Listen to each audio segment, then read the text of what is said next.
Bon matin tout le monde. On est le 18 septembre. J'ai pas encore tout récolté mon miel, puis je suis au Bas-Saint-Laurent. Moi je suis en retard. Il va falloir que les années prochaines je me prenne plus de bonheur. J'ai eu des problèmes d'approvisionnement de sirop. C'est pour ça que j'osais pas trop partir avec le miel trop vite. Pour laisser le miel aux colonies pour pas que ça fasse une famine. Finalement, après coup, je me rends compte que les hausses à couvain sont assez lourdes, fait que probablement que j'aurais pu partir avec le miel plus tôt. Mais bon, regarde, on est rendu le 18 septembre, puis c'est pas encore fini. C'est à veille de finir, là. Il reste ce rucher-ci, puis un autre. Puis je vais avoir tout clairé. J'ai commencé à nourrir dans les ruchers qui sont déjà libérés de miel. Il me reste à commencer à traiter. Sauf que traitement, cette année je suis chanceux, l'infestation est vraiment basse. Il faut croire que j'ai vraiment fait une bonne job l'automne passé et ce printemps parce que l'infestation est planchée, j'ai des 0% presque partout. 1%, ben, en fait j'ai même pas vu 1% encore, je vois des points 33%, mais même pas de 1%. Fait que de ce côté-là, ça m'inquiète pas trop, mais il va falloir que je traite quand même. Mais bref, là, je m'égare parce que ce que je voulais faire comme vidéo un matin, c'était juste présenter cette machine-là. Parce que, justement, quand on récolte le miel, ben, si on récolte avec des chasses-abeilles, il faut soulever tout le miel, le déposer au sol ou le déposer sur d'autres ruches là, pour ne pas avoir à aller se pencher pour les déposer. Mettre le chasse-abeilles, remettre les hausses à miel. Les hausses à miel, en tout cas, vous devez le savoir un peu, c'est pesant, c'est lourd.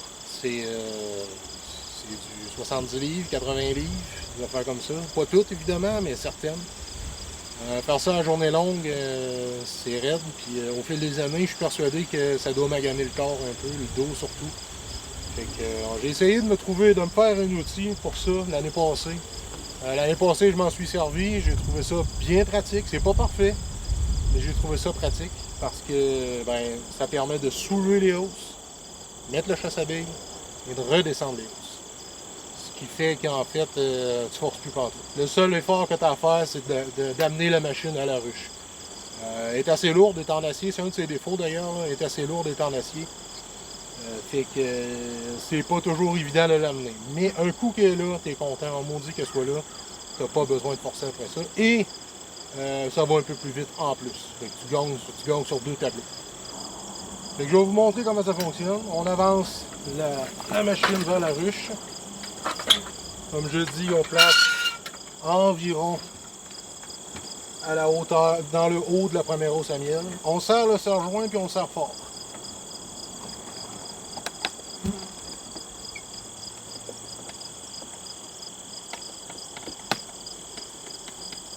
Donc maintenant, on va lever un peu. Pas beaucoup, là, juste on lève de ça. Là, on voit que la ruche est un peu levée, ça prend pas grand-chose. Et là, on va venir, avec le lève-cadre, on va venir craquer le joint entre la hausse à courant et la hausse à miel. Autrement dit, en plein où ce qui est censé y avoir une gruyère.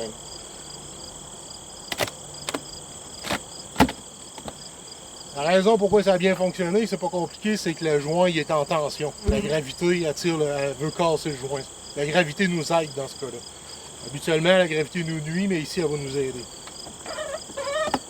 Là, on lève juste un peu parce que parfois, les cadres à couvain ont tendance à lever avec les hausses à miel.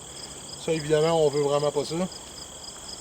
On regarde, ça a l'air correct. On va en fumer un peu.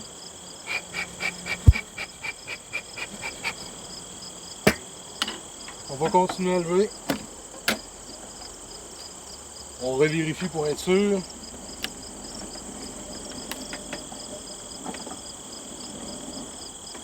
Et là, on peut soulever. La grille à reine est venue avec la hausse à miel, fait qu'on l'enlève. On met ça de côté. De ce temps-ci, je lui donne une galette de protéines. C'est certain que c'est un peu tard pour faire ça. Pas que j'ai peur qu'il n'ait pas le temps de la prendre ou que ça va les contaminer pour l'hiver, c'est pas ça du tout. C'est que j'ai l'impression qu'il est tellement tard que je suis plus certain que c'est utile. Par contre, ils sont déjà achetés les galettes, puis ça me tente pas d'utiliser ces galettes-là au printemps prochain, fait qu'on va le donner, même si je suis plus certain que ça sert vraiment à grand-chose.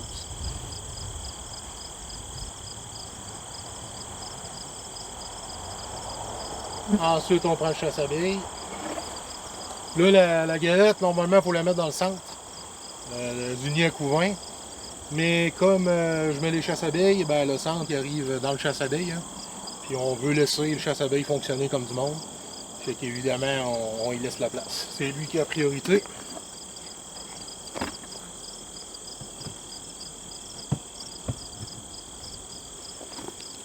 Là, évidemment, moi, quand je travaille avec ça, j'essaie toujours de pas me mettre de pas me mettre la tête en dessous de ça. Si ça allait à tomber, je veux que ça tombe à une place qui me blessera pas. D'ailleurs, je suis toujours un peu attentif quand je me mets les mains en dessous. J'essaie d'y penser là, que ben, si ça part à bouger, sors-toi les mains de là, essaye même pas de la retenir. Là. Parce que 3 hausses à miel comme ça, s'ils sont pleines, là, évidemment, elles sont rarement vraiment pleines. Là. Mais c'est quoi? C'est un 200 livres facile, là, 210 livres même. Fait que non, j'ai pas envie d'essayer d'arrêter 210 livres qui tombent sur moi. Fait que on fait quand même attention. Ensuite, il reste simplement à prendre la manivelle, désenclencher le frein et descendre. Ajuster un peu pour que ça arrive un peu flush. Enlever le serre-joint. C'est fait. Cette ruche-là, d'après moi, la hausse en haut doit être pratiquement vide, puis les deux plus basses doivent être aux 2 tiers pleins environ. Fait que c'est pesant sans être exagérément pesant non plus. Là. Ça se serait fait à main. Là. Mais vous voyez, j'ai pas forcé moi là. Puis, j'ai pas forcé contre les joints de propolis. En fait, moi je pense que c'est ça qui est le pire. C'est que quand tu viens pour récolter ça, quand tu viens de mettre des chasses-abeilles là-dessus, c'est ça qui est le pire, c'est de casser tous les joints de propolis, surtout celui avec la grille à reine. C'est l'enfer. C'est l'enfer. Surtout que des grilles à reine en plastique, c'est encore pire. Là. En métal, c'est moins pire un peu, quoique c'est pas toujours facile pareil, mais en plastique, c'est terrible. Parfois, t'es pas capable, là. Ça veut pas venir.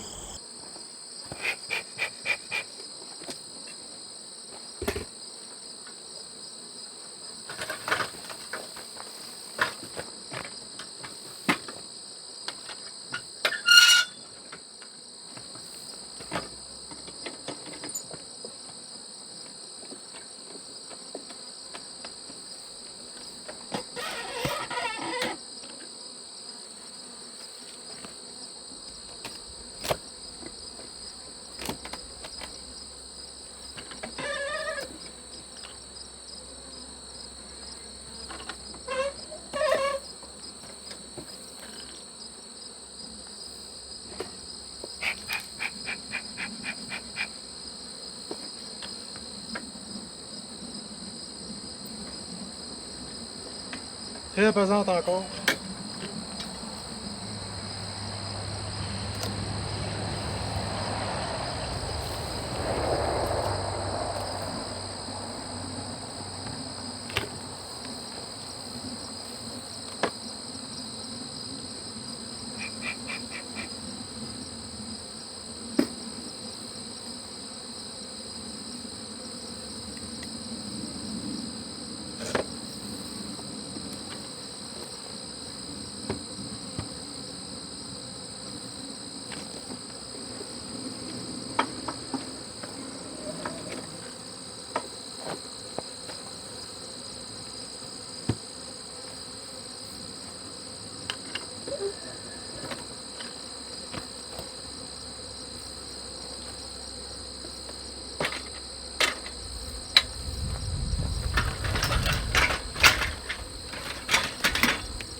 Oups, en train d'oublier la grille à rein.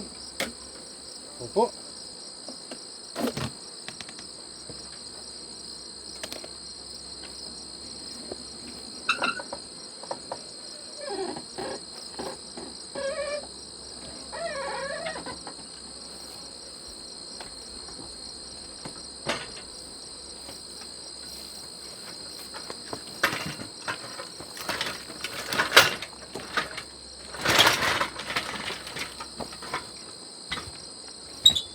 Ça en est une compliquée parce que là, la machine n'est pas dans le même angle que la ruche.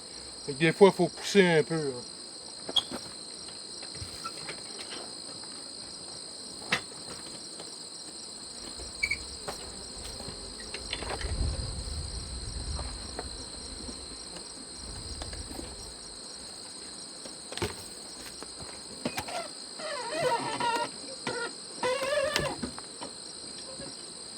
On voit que j'ai quasiment levé un peu trop. Le plancher a resté au sol. Puis la hausse à couvert a levé avec tout.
Tu vois, c'est ça que je voulais dire quand les cadres viennent avec la hausse. Là. Ça, dans ce temps-là, il faut vraiment l'aider un peu. Là. Puis ça vient probablement de lâcher de l'autre bord aussi. Là. Mais pas toujours. Ah ouais, là, ils ont lâché. Mais c'est ça, il faut faire attention à ça. Parce que, évidemment, c'est dangereux en crime pour la reine et le couvain et même les abeilles. Là. Juste pour vous montrer un peu de plus proche. Je sais que ça va intéresser une certaine catégorie de personnes. Si vous voulez compter le nombre de dents, tant que ça. Approximativement. En bas, c'est juste une guire qui tourne. Là. C'est sur Bering. Là. Ça se vend les petites guires de même. Là. Un serre-joint. L'autre partie du serre-joint de l'autre côté. Le chariot, c'est vraiment une simili-rail avec 4 bearings. Les roulettes swivel, vraiment, c'est nécessaire. Là. En arrière, c'est vraiment nécessaire. En avant, j'ai essayé de trouver des grandes roues.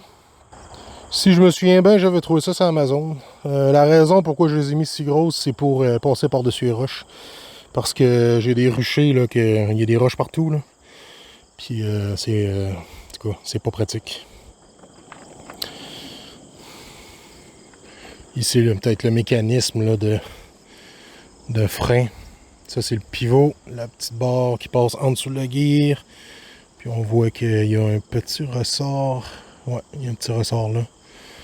Avec une petite pine qui rentre dans le trou. Ça, c'était une manivelle d'une vraie winch. Une vraie winch qui était brisée, pris à manivelle de ça. Fait que ça vous donne une idée. Pour montrer aussi, là, c'est quoi le principe là, du maintien. Là. C'est vraiment que le serre-joint sert à cet endroit-là, mais la cote est vraiment dans le bas de la hausse. Fait que pour que la hausse tombe, il faudrait vraiment qu'elle qu'elle tilte comme ça. Puis le serre-joint, justement, il est un peu conçu pour pas que ça arrive. Fait que, comment dire, il y a comme un petit effet de levier là-dedans. Le levier n'est pas énorme, là, mais il y a un petit effet de levier là-dedans qui fait que le serre-joint est quand même capable de maintenir ça en position, là.